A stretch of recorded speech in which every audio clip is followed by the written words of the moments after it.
fights wrapped up, and I want to take a minute to talk about one of them that had not a shocking outcome, but the level of outcome was a little bit surprising. That being Devin Haney pitching a shutout against Regis Prograis.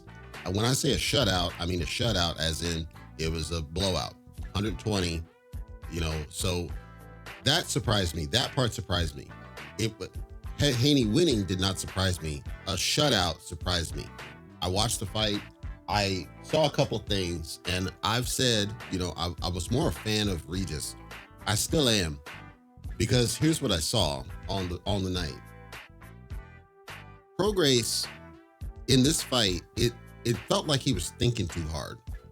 And I don't know why that made any sense, because it's never been, it wasn't what he did against Josh Taylor, so I don't know I don't know if there was something strategy specifically related on this one, but it just seemed like he was thinking too hard the whole night through. He was thinking too hard, and it almost was like mentally his team had prepared a specific strategy to deal with Haney. And for whatever reason, he could not get past the jab. He could not get past Devin Haney's jab for nothing. So, I mean, geez, Haney didn't even really need the clinch, hardly at all. I don't think he clinched hardly much. If he did, it wasn't a lot, because I can't even remember significant clinches. I don't. So for me, it's like, all right, I don't know what the heck's going on. Now, here's what I did see on Prograis' side. I'm watching him, and I could see him trying to make a move in, but it was like a predictable movement. It was a predictable, like a prepared, this is what I'm gonna do, kind of a 1-2 shuffle, and then come in, and then once I get inside, do something. And it was obvious power was kind of where he was leaning. He wasn't effective at all in the range, which that shocked me. It's like, I don't know. I don't know. So let's go through this, right? First round, again, it's a feel-out round. It's always a feel-out round. But Haney already had set the pace from the first round that was methodical throughout the fight, which was my jab. It's a laser jab in your face. You're not going to get past it no matter what you do.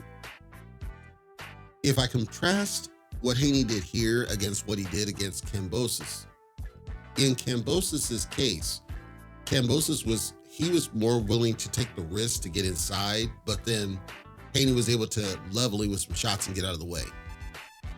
And it seemed maybe that Prograis had studied that tape and figured, okay, I'm not going to do that, because it seemed like it was to his detriment on Kambosos' side.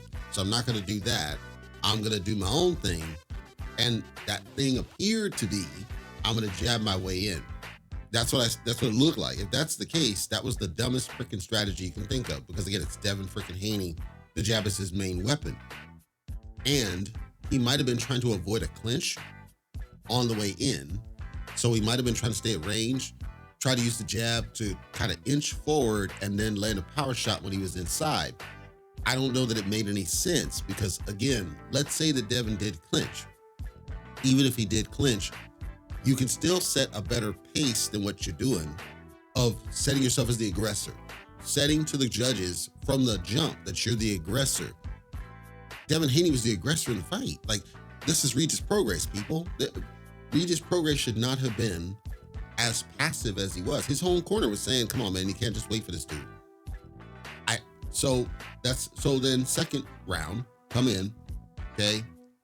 Haney's landing, and Prograis, it seemed like he was befuddled. It seemed like he was confused, like he didn't know what to do. And he never adjusted. He never switched strategy. And because he never adjusted, he gets blasted. Gets blasted. After he gets blasted, now, I watched this sequence, okay? He takes a shot, and it gets ruled as a slip. It didn't look like a slip to me, but fine, whatever. Gets blasted, goes down. Okay, third round comes in. After this one, I watched, and I'm like, okay. Prograis gets dropped again. I'm like, dude, what the heck is going on here? So this felt like even Keith Thurman, once upon a time didn't do this bad against Manny in terms of being passive. Even Keith tried, like he tried, but I don't know. I was surprised as a fan. I'm like, I know you're better than this. I know you're better than this. What was it about this guy, Haney? And this is not a ding on Haney. This is about Prograis. It's like, what was it about this guy that made you just stop and think so damn hard? Haney's right hand was there all night long in Prograis' face, all night long. But no matter what, it was always about the jab. It was always about the jab. You know what it reminded me of a little bit? Not all the way, but a little bit. It reminded me a little bit of Pacquiao and Hatton. Remember the whole build-up and right hook, roll under, give him something to roll into, and that Hatton was going to avoid the right hand because he could see it coming.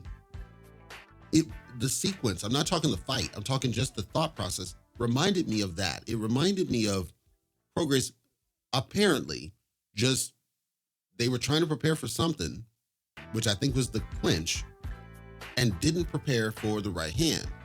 Even though the right hand was there all night long for Kambosos.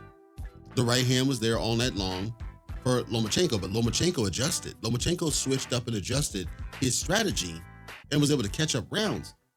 So at minimum, you certainly have to be studying the fights where Haney was in remote trouble, Linares and Lomachenko. I gotta think Prograis never studied either one of those two fights.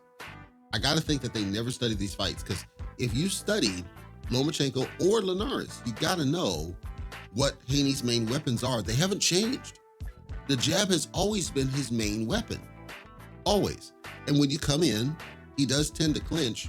If you don't come in, the right hand is gonna find you. So I don't know. I'm disappointed in Prograis. I'm not dinging Haney. I always said he is what he is. He was what he was here. The only thing that wasn't on display that normally is the clinch. And that's mostly because Prograis never came in range to where he needed to clinch. He didn't need to. He just kept him on the end of the jab, which was disappointing to me, because I know that Regis is better than that. I know he's better than that. This was surprising to me. Kudos to Haney for doing what he did. He essentially nullified every weapon that Regis Prograis had. I just don't know why. Because if you go back to every fight Prograis has ever had, he's never been shut out. In the fights that he lost, he's never been shut out. He's tried.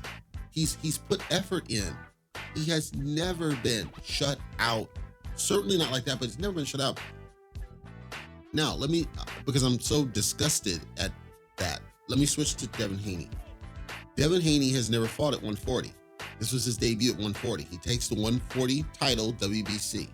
The contrast here is Teofimo, who made his debut at 140, and he made noise. He dropped bombs and he showed up strong. Then unfortunately put a stinker out against Sandor Martin. But the point is, he showed up and he was strong in that debut. That was Josh Taylor. So I'm looking now at Devin Haney. He makes a strong debut at 140. Teo makes a strong debut at 140. People question whether Haney will make a strong debut at 140. Is this simply a symptom of a weak 140, relatively speaking, that we just didn't have the high skill? Because again, I've seen Prograis. He's better than what I saw tonight. So I'm now questioning what's really the makeup of 140. Is it that now it's becoming a stronger division, as in highly skilled guys are coming up, or is it that the current class is weakening? I don't know, because Subriel Matias, he's a standout at 140. Teofimo, I would argue, it depends. He's hot and cold. Devin Haney made a good drop. We got to see what his next fight's going to look like. We don't know. Tank fought the one time. He looked decent, but I wouldn't say he looked great, right? And then Ryan Garcia, right? So it's a weird mix. It's a weird blend. Jack Catterall, we know he's highly skilled. Josh Taylor seems like he's on the decline. So 140 is hot in terms of names, in terms of skill, but there's clear levels now. There's clear stacked levels, because Prograis was up there in the perception of a threat. He was perceived to be a threat for many years. People were thinking that he was being dubbed. because he was, again, dominant, power, right? This fight, I don't know what it really means for the landscape. I will say Devin Haney has performed, and his resume is now stronger than a lot of guys that are within his same age range. Haney's not an old dude. He's only 25 years old. He's already a 2-division champion. Now, of course, Broner's 4-division. I'm not hyping that. I'm saying 25, 2-division champion, unified, fully unified, undisputed at 135, comes to 140, wins his first fight at 140. So he's making noise. There's going to come a point where Tank's not going to be able to ignore this guy anymore. And Tank's going to have to move up because he can't stay at 135, for the long term. And I'm curious to see what that fight looks like, because from a picture standing back, I got to think Tank would be one person who could fight past that jab and who wouldn't sit back and just allow that kind of thing to happen. My last note is to Shakur, if he ever hears this, that's what you should have been doing against De Los Santos. That's the kind of performance that you should have been doing. You're staying busy, you're constantly throwing something, and you're landing. It's different. You can say you're a boxer and you're skilled and you're this, that. Devin Haney just showed you what you should have been doing that you weren't doing.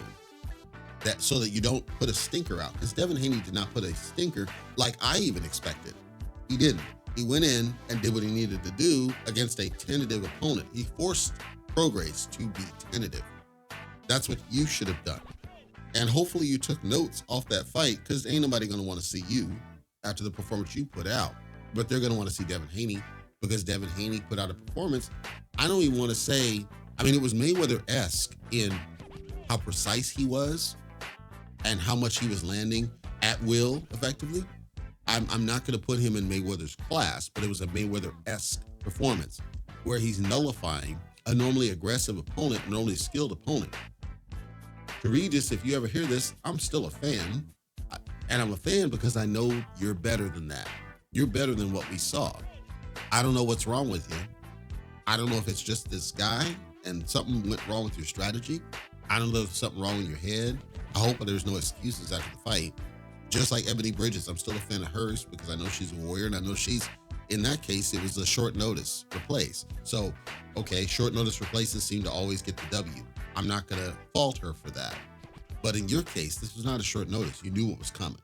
You knew his weapons. You knew what he was all about. And for whatever reason, you put a stinker out, and I don't know why it made any damn sense. And so hopefully, whatever's wrong with you, you get your head right, because I know you're better than that, dude. And if you want to retire, hope not, but if you do, cool. You've probably made enough money, but you're better than this. You're better than that. So I don't know what that means for you, dude, because Matias would have probably body bagged you off what I saw, because you could not have. Matias likes guys who just wait. They sit back and wait, and eventually it's just going to walk you the heck down and put you in a body bag. I don't want to see that of you, but that's what would happen. Based on this performance, you're ripe now. You are the Keith Thurman of 140. Yeah, I said it. And hopefully you get your head back right, because that was a disgusting performance out of you, sir.